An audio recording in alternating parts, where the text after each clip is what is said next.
नमस्कार दोस्तों आज हम एक बहुत ही महत्वपूर्ण मुद्दे पर बात करेंगे जो कि हमारे देश में हमारी राजधानी में यानी कि दिल्ली में हर साल जिसकी समस्या उत्पन्न होती है। दोस्तों इस पर क्वेश्चन बनने का चांस हर साल रहता है, कभी यूपीएससी तो कभी स्टेट पीसीएस में। तो दोस्तों आज हम इसी मुद्दे को गहराई से देखेंगे। तो आइए देखते हैं आर्टिकल क्या है। राष्ट्रीय राजधानी क्षेत्र में वायु प्रदूषण। ये देखिए अभी सुर्खियों में क्यों रहा है, न्यूज़ में क्यों रहा है। राष्ट्रीय राजधानी क्षेत्र के राज्यों को वायु प्रदूषण को नियंत्रित करने के लिए वर्गीकृत प्रतिक्रिया कार्य योजना या ग्रेडेड रिस्पांस एक्शन प्लान की आपातकालीन श्रेणी के तहत कार्रवाई करने के लिए तैयार रहने का निर्देश दिया गया था। तभी से यह न्यूज़ में आया है। तो दोस्तों आइए देखते हैं सर्वप्रथम कि ये ग्रैप क्या है, ग्रेडेड रिस्पांस एक्शन प्लान। ये ग्रैप है क्या? तो देखिए ग्रैप के बारे में, दिल्ली एनसीआर के वायु के अत्यधिक प्रदूषित हो जाने की स्थिति में ग्रैप अनिवार्य रूप से पालन की जाने वाली एक चरण दर चरण मार्गदर्शिका है।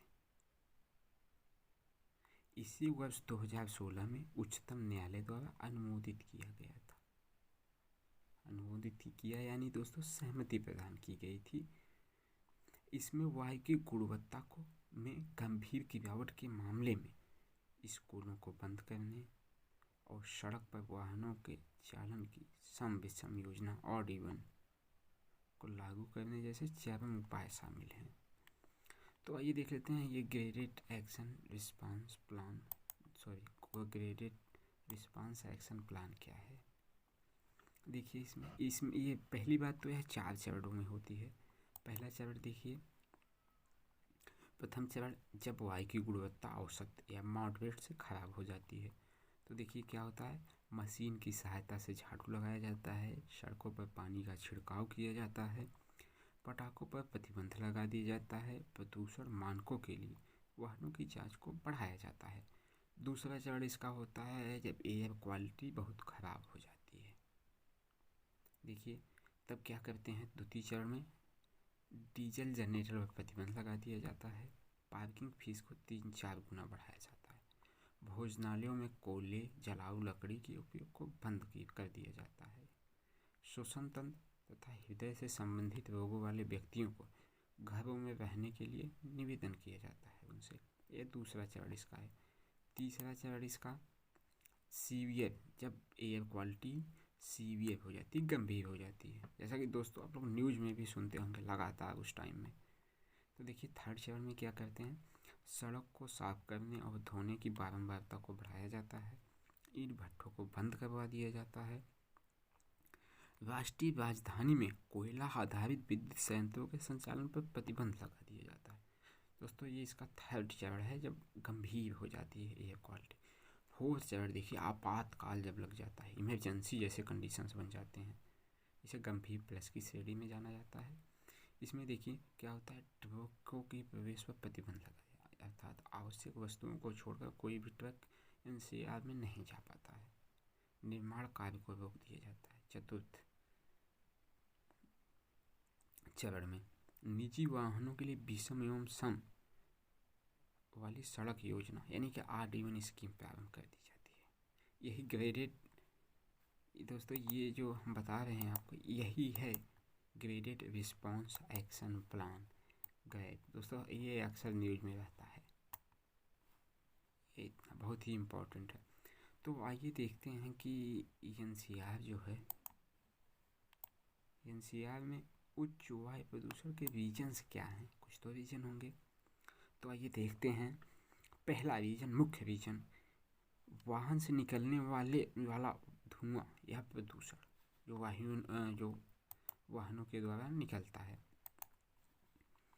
जैसे देखिए परिवहन क्षेत्रक PM 2.5 उत्सर्जन का मुख्य स्रोत है। PM that means particulate matter, यानी कि छोटे छोटे जो कण होते हैं 2.5 माइक्रोन के आसपास के, उत्सर्जन का मुख्य स्रोत है ये धुआं है वाहनों से निकलने वाला। और दिल्ली की वायु में नाइट्रोजन ऑक्साइड और कार्बन मोनोऑक्साइड की 80% मात्रा के लिए ये PM ये वाहन जिम्मेदार हैं। वाहनों के द्वारा ही कार्बन मोनोऑक्साइड और ये सभी चीज़ निकलती हैं। इसके बाद देखिए दूसरा रीजन क्या है एनसीआर में प्रदूषण का, औद्योगिक प्रदूषण। दिल्ली में छोटे पैमाने पर कई औद्योगिक क्लस्टर विद्यमान है। दोस्तों औद्योगिक क्लस्टर क्या होते हैं तो आइए देख लेते हैं पहले इसको। औद्योगिक क्लस्टर देखिए, strong concentration of related industries in the location are called cluster industry. जैसे दोस्तों ये जो क्लस्टर है औद्योगिक क्लस्टर, ये इसका तात्पर्य है कि स्ट्रांग कंसंट्रेशन, यानी कि एक ही प्रकार के उद्योग छोटे छोटे या सर्विस सेक्टर के भी हो सकते हैं और विभिन्न प्रकार के उद्योग एक ही जगह बहुत सारे खुल जाते हैं, उसे क्लस्टर कहते हैं। मतलब पास ही जैसे हिंदी में नहीं कहते हैं गुच्छा हुआ, तो वही है क्लस्टर। तो ये कहाँ थे, हाँ यहाँ औद्योगिक प्रदूषण दूसरा रीजन था। इसमें देखिए औद्योगिक क्लस्टर विद्यमान है जो वायु जल या मृदा के संबंध में उत्सर्जन संबंधी मानकों को पूरा नहीं किया था। ये क्लस्टर है छोटी छोटी इंडस्ट्रीज के सभी मानकों को पूरा नहीं कर पाते हैं, एक रीजन ये होता है फैलने का। साथ ही दिल्ली के पास स्थित विद्युत ताप संयंत्रों से होने वाले उत्सर्जन के कारण भी इस क्षेत्र की हवा प्रदूषित होती है। इसके बाद तीसरा रीजन है पराली दहन। जैसा कि हम दो रिपीट कर देते हैं, पहला है वाहनों से निकलने वाला प्रदूषण, दूसरा है औद्योगिक प्रदूषण, तीसरा है पराली दहन। पराली दहन देखिए, जैसे नया फसली मौसम आरंभ होता है, किसानों द्वारा फसल की कटाई के बाद खेतों को साफ कर अगली फसल के लिए तैयार करने हैं धान के डंठल और पुआल जैसे अवशेषों को जलाया जाता है, क्योंकि अब उनका कोई काम नहीं रहता है। इसके परिणामस्वरूप दिल्ली एनसीआर सहित उत्तरी मैदानों में धूम कोहरे का एक सघन पर्त विद्यमान हो जाता है, इन्हीं पराली को जलाने के कारण। आइए आगे देखते हैं। चौथा रीजन है एनसीआर में प्रदूषण का निर्माण कार्य संबंधी गतिविधियाँ। निर्माण कार्य संबंधी गतिविधियों से उत्पन्न होने वाली बारीक धूल या धूम, जिन्हें कोहरा या स्मॉग के निर्माण में महत्वपूर्ण भूमिका दी है। छोटी छोटी धूलें। दिल्ली प्रदूषण नियंत्रण समिति टीपीसीसी के अधिकारियों के अनुसार इस क्षेत्र की 30% वायु प्रदूषण निर्माण स्थलों से उत्पन्न होने वाली धूल के कारण होता है। दोस्तों एक बड़ा पार्ट है 30%। उसके बाद अगला रीजन है प्रदूषण का एनसीआर में खुले में कचरा अपशिष्ट। आईआईटी कानपुर के अध्ययन के अनुसार खुले में कचरा जलाने पर नियंत्रण करने से दिल्ली की हवा में प्रदूषकों का स्तर 10% तक कम किया जा सकता है। उसके बाद अगला रीजन है ईंधन का दहन। दिल्ली में सर्दियों के मौसम में विशेष रूप से निर्धन लोगों द्वारा खाना पकाने, ठंड से बचने संबंधी उद्देश्यों के लिए ईंधन जलाने से पर्यावरण में राख और कार्बन मोनोऑक्साइड का उत्सर्जन होता है। अगला रीजन है भौगोलिक अवस्थिति और जलवायु। देश के आंतरिक भाग में अवस्थिति और कठोर सर्दियों के कारण समान उत्सर्जन स्तरों वाले अन्य महानगरों की तुलना में इस क्षेत्र में हवा को साफ कर स्वच्छ बनने के लिए बहुत अधिक प्रयास करने की आवश्यकता होती है। अन्य स्रोत डीजल जनरेटर के माध्यम से उसी स्थान पर विद्युत उत्पादन सहित धूल भरी आदि बना से होने वाले मौसमी उत्सर्जन से दिल्ली में वायु प्रदूषण की समस्या को बढ़ाते हैं। तो आइए कुछ इधर हम लोग देख लेते हैं सर्दियों में प्रदूषण का क्या कारण है। तापमान प्रतिलोमन, जैसा कि तापमान ऊपर ज़्यादा रहता है नीचे कम हो जाता है, जिससे ये जा नहीं पाती हैं, इसी में सिमट कर रह जाती हैं जो प्रदूषण होते हैं। सघन वायु है। फिर देखिए कटाई पूर्व मौसम का पराली दहन, अब जानते हैं। फिर पटाखा जलाना, फिर ठंड से बचने के लिए कचरे अपशिष्ट को जलाना, ये सारी चीज़ें सर्दियों में दिल्ली में प्रदूषण को ज़्यादा बढ़ाती हैं। अब वायु प्रदूषण के प्रभाव क्या हैं दोस्तों? स्वास्थ्य पर देख लीजिए, फेफड़ों तथा रक्त संचार में गहराई तक प्रवेश कर सकते हैं ये, जिससे विभिन्न बीमारियां हो जाती हैं। अर्थव्यवस्था देखिए, दिल्ली की खराब वायु गुणवत्ता के कॉर्पोरेट कंपनियों के प्रमुख यहाँ से बाहर की ओर रुख कर सकते हैं। भारत तथा विदेश में अन्य शहरी समुदायों के लिए कार्य करने के लिए प्रेरित हो सकते हैं। अगला पर्यावरण से देखिए, वायु प्रदूषण के प्राकृतिक पारिस्थितिक तंत्र के कार्यप्रणाली को उसके विकास प्रक्रिया को क्षमता को प्रभावित करता है। शिक्षा में देखिए, यदि स्कूल लगातार बंद रहेंगे तो छात्रों की शिक्षा में कमी रह जाएगी। वायु प्रदूषण का उच्च स्तर छात्रों को समझने की क्षमता को भी प्रभावित कर सकता है। कृषि देखिए, कृषि पे क्या प्रभाव पड़ेगा वायु प्रदूषण का अम्ल वर्षा होती है जिससे फसलों को नुकसान पहुंचता है। जमीनी स्तर का ओजोन फसल पर प्रभावित होता है, जिससे आगे के पौधों के अंकुरण संबंधी विभिन्न समस्याएं होती हैं दोस्तों। तो इस प्रकार इस क्षेत्र में यानी कि एनसीआर में वायु की गुणवत्ता सुधार के लिए उठाए गए कदमों की बात कर लेते हैं। वे तो हम लोगों ने विजन पढ़ा, अब देखते हैं क्या कदम उठाए दोस्तों। एक 10 सूत्री कार्य योजना बनी हुई थी। यह 10 सूत्री कार्य जिसमें वायु प्रदूषण को कम करने 10 कदम शामिल हैं। इसमें देखिए पराली दहन के लिए पूसा संस्थान की सहायता से डिकम्पोजर तैयार करना पहला, इसके बाद पटाखों पर प्रतिबंध दूसरा, फिर स्मार्ट टावरों की स्थापना, फिर इको वेस्ट पार्क का निर्माण आदि शामिल है। एक बार फिर से बता देते हैं, 10 सूत्री कार्यक्रम बनाया गया था जिसमें से मुख्य देखिए पराली दहन के लिए पूसा संस्थान की सहायता से डिकम्पोजर तैयार करना, दूसरा है पटाखों पर प्रतिबंध, तीसरा स्मार्ट टावर लगाना, इसके बाद इको वेस्ट पार्क का निर्माण करना और अन्य बहुत सारे हैं, 10 को नहीं यहाँ पर मेंशन किया गया है। इसके बाद देखिए आगे देखते हैं। इसके बाद ये कार्यक्रम देखिए राष्ट्रीय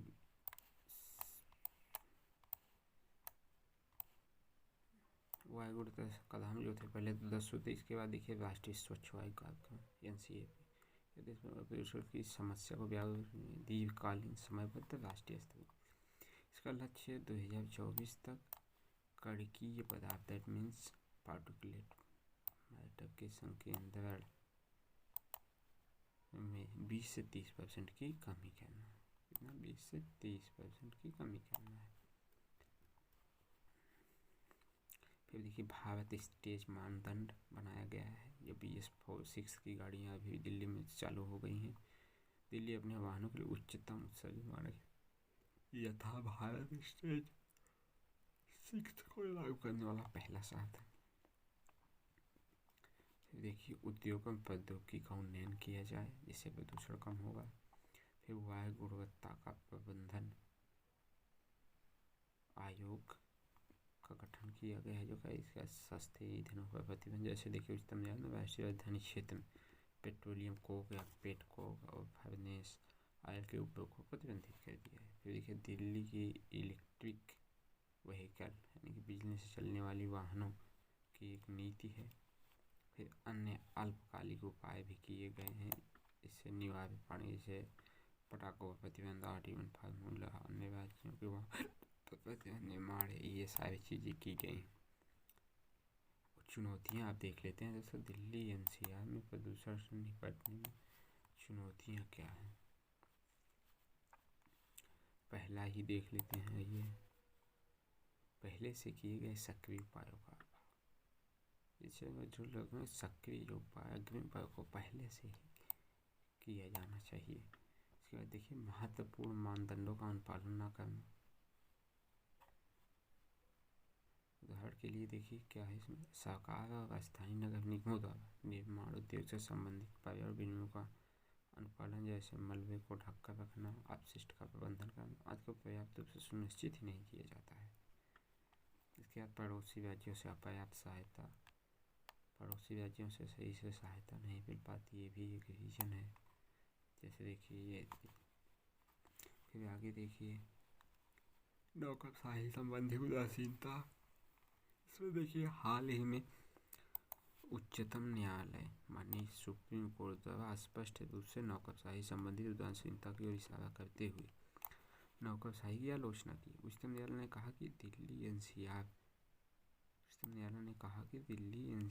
के क्षेत्र में वायु गुणवत्ता सुधार हेतु किए जाने वाले सभी आसान या मुश्किल उपायों संबंधी जिम्मेदारी न्यायालय पर ही छोड़ दी गई। फिर अगला देखिए जनता के समर्थन का अभाव। से देखिए सम विषम नियम पटाखों प्रतिबंध खुले में कैसे जाने प्रतिबंध में जनता अनिच्छा जनता की अनिच्छा को स्पष्ट रूप से देखा जाता है। साथ ही निर्माण समय गतिविधियों प्रतिबंधों बिल्डर द्वारा विरोध किया जाता रहा। आगे की रास्ता देखिए समर्पित।